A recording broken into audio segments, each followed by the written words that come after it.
কাজল আর দয়া কুলহার পিৎজার দোকান লাগাতো। তাদের হাতের বানানো পিৎজা অনেক প্রসিদ্ধ ছিল।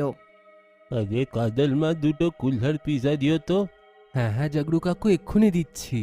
তোমাদের দুজন ভাই বোনের পিৎজা আমার বাচ্চাদের এত ভালো লাগে যে ওরা তো খাবার খাওয়ার নামই নেয় না।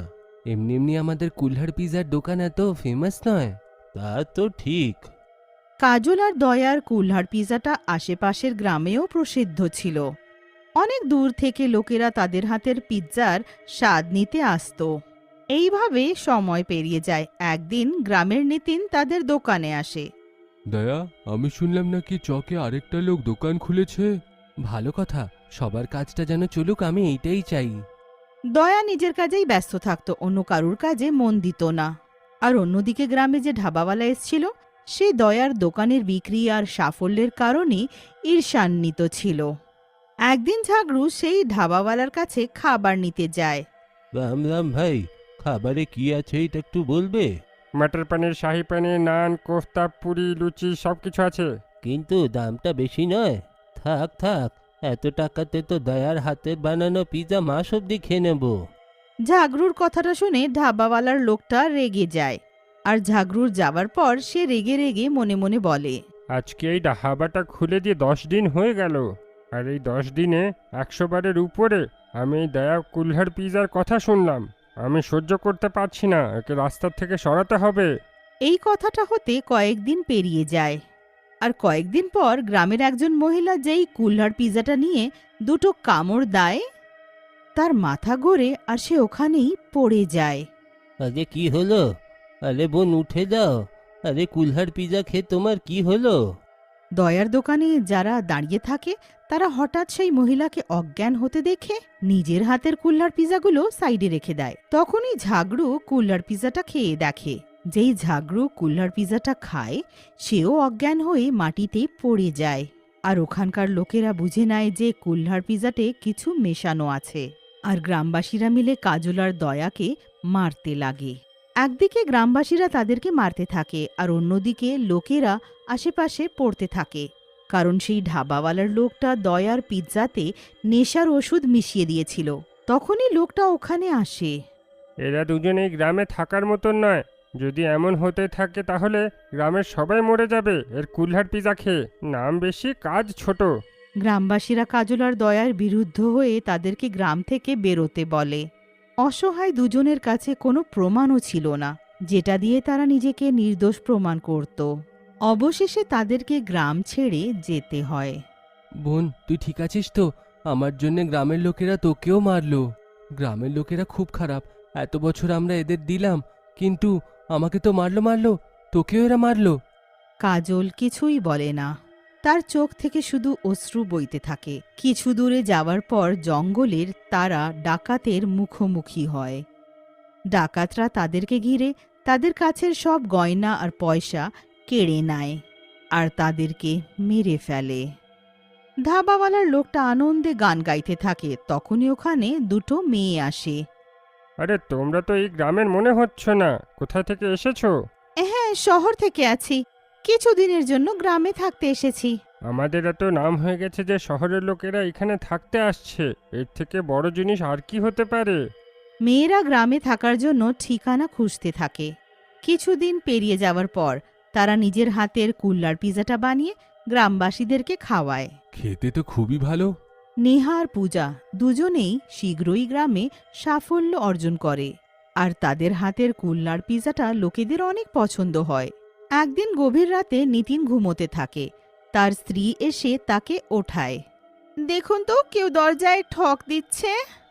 আমার তো মনে হয় অল্পনা বৌদির কথাটা সত্য হচ্ছে। আজকাল রাতে গ্রামবাসীদের দরজায় মৃতরা ঠক দিচ্ছে। তোমার মাথা ঠিক আছে তো? কি করে ওরা আসবে? আমি জানবো কি করে? যে কেউ তাদের সম্পর্কে আসে সেও মৃত হয়ে যায়। স্ত্রীর কথাটা শুনে নিতিন আস্তে করে দরজা খোলে আর দেখে। তুমি সত্যি বলছো? বাইরে মরা লোক, কিন্তু এমন হতে পারে কি করে?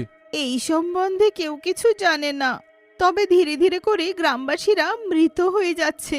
নিতিন এবার আরো জোরে দরজাটা বন্ধ করে দেয়। দরজার বাইরে গ্রামবাসীরা যারা মৃত হয়ে গিয়েছিল তারা ঠক দিতে থাকে। এইভাবে সকাল হয়ে যায়। নিতিন ধাবায় যায়। আরে কাকা, এটা কি সত্যি রাত্রে গ্রামে ভূত ঘুরছে? আসতে বল বাবা, আসতে। তুই আজকে জানতে পেরেছিস? এইটা তো কতদিন ধরে হচ্ছে। কাল রাত্রে তো আমার দরজা ধাক্কাচ্ছিল, যদি ওদের হাতে পড়ে যেতাম আজকে আমি ওদের মতন হয়ে ঘুরতাম। কিন্তু এসব হচ্ছেটা কি? আমি জানতে পারলে এইটা আমি ঠিক করে নিতাম না? কিছুদিনের মধ্যে গ্রাম নিশ্চয়ই শ্মশান হয়ে যাবে। এই গ্রাম আর থাকার মতো নেই। নিতিন কিছু বুঝতে পারছিল না, কিন্তু সে নিশ্চিত করেছিল যে সে এই রহস্যটার খোঁজ করবেই। এবার সে রাত হওয়ার অপেক্ষা করে। তখনই ও রাতের অন্ধকারে শহর থেকে এসে থাকা নেহার পূজাকে অন্ধকারে কোথাও যেতে দেখে, আর ও তাদের পিছু করে। নিতিন দেখে যে দুটো মেয়ে নিজের রূপ পাল্টে নিয়েছে। এটা কি করে হতে পারে? দয়া আর কাজল ওরা মরে গেছে নাকি? গ্রামের লোকের থেকে ওরা প্রতিশোধ নিতে এসেছে। আমাকে কিছু একটা তো করতে হবে, না হলে এই গ্রাম সত্যিতে শ্মশান হয়ে উঠবে। নিতিন ছুটে বাড়ি পৌঁছয় আর সকাল হওয়ার অপেক্ষা করে। সকাল হওয়ার পর ও একজন তান্ত্রিক বাবার কাছে গিয়ে নিজের গ্রামের পুরো ঘটনাটা বলে। তান্ত্রিক বাবা নিতিনের কথা শুনে তাকে একটা তলোয়ার দেন। ওটা নিয়ে নিতিন গ্রামে ফিরে আসে। নিতিন, কি ব্যাপার? তুমি এত রেগে আছো কেন? আমি সব জানতে পেরে গেছি। তোমরা দুজন নিজের আসল রূপে আসবে নাকি, না আমি এমনই পিটতে থাকবো তোমাদের? কি বলতে চাও? আমি বুঝলাম না। পূজার কথা শুনে নিতিন বাবার দেওয়া শক্তিশালী তলোয়ার বার করে নেয়, আর যেই তলোয়ারটা নেহার গলায় লাগায়, দুজনে নিজের আসল রূপে চলে আসে। একজন দয়া আর একজন কাজল, দুজনে নিজের ভুতুড়ে রূপে। তো তুই সব জেনে নিয়েছিস? তবে আমাদেরকে মারতে চাস কেন? তার মানে এটা নয় যে আমি নিরীহ গ্রামবাসীদেরকে এমন মরতে দেখি, পুরো গ্রামটাকে শ্মশান হতে দেখি। গ্রামবাসীদের জন্য তুমি এত দুঃখিত, আর আমাদেরকে যে এখান থেকে তাড়া করা হলো, তারপর তো কেউ আমাদের খোঁজ খবর নাইনি। আমরা যে কোথায় যাব, কোথায় থাকব, আমাদের কি হলো? আমি জানি যে এর মধ্যে কিছু লোকের ভুল আছে, যাকে তোমরা মেরেই ফেলেছো, কিন্তু যে গ্রামবাসীদের দোষ নেই তাকে শাস্তি তো দিও না। কেউ খোঁজ নেবার চেষ্টাও করেনি। নিতিন আমার বন্ধু, তুমি সর্বদা আমার সাহায্য করেছো, কিন্তু আমরা এই গ্রামকে শ্মশান বানানোর নির্ণয় করে এসেছি। এখন অবধি অর্ধেক গ্রাম মুর্দা হয়ে গেছে। যা কিছু হয়েছিল গ্রামের লোকেদের ভুল ভাবাতে, যেই কারণে তোমাদের গ্রাম থেকে বের করা হয়। তুমি তাদের তো শাস্তি দিয়ে দিয়েছো, আর অন্য লোকেদেরকে দিও না। তুমি কি জানো আমাদেরকে গ্রাম থেকে তাড়ানোর পর আমাদেরকে ডাকুরা লুট করেছে? তারপর ডাকুরা আমাদেরকে মেরে ফেললো। এখন গ্রামের লোকেদেরকে তুমি মরা রূপে পরিণত হতে দেখতে চাও? পুরো গ্রামটাকে শ্মশান হতে দেখতে চাও তুমি? এই নয় যে আমরা সত্য জানতাম না। আমরা যাদেরকে মুর্দা বানিয়েছি তাদেরকে আমরা ঠিক করে দেব, কিন্তু একটা শর্ত আছে। আমাদের পরিচয় শুধু তুমি জানো, আর এটাকে গোপন রেখো। আমি তোমাদের পরিচয়টা গোপন রাখবো, কিন্তু গ্রামবাসীদেরকে তোমাকে ঠিক করতেই হবে। তোমরা যেইভাবে নিজের কুল্হার পিজার দোকান চালাচ্ছ, তোমরা এমন করেই জীবনযাপন করতে থাকো, কিন্তু গ্রামবাসীরা নিজেদের ভুলটা ঠিক বুঝে গেছে। নিতিনের বলার পর পূজার নেহা, যারা গ্রামবাসী থেকে প্রতিশোধ নিতে এসেছিল, গ্রামবাসীদেরকে আগের মতন বানিয়ে দেয়, আর নিতিনের অনুগ্রহে কুল্হার পিজা বিক্রি করে হাসি খুশি গ্রামেই থাকে। কারণ তারা দয়া আর কাজলই ছিল, আর তারা নিজের গ্রামকে অনেক বেশি ভালোবাসত।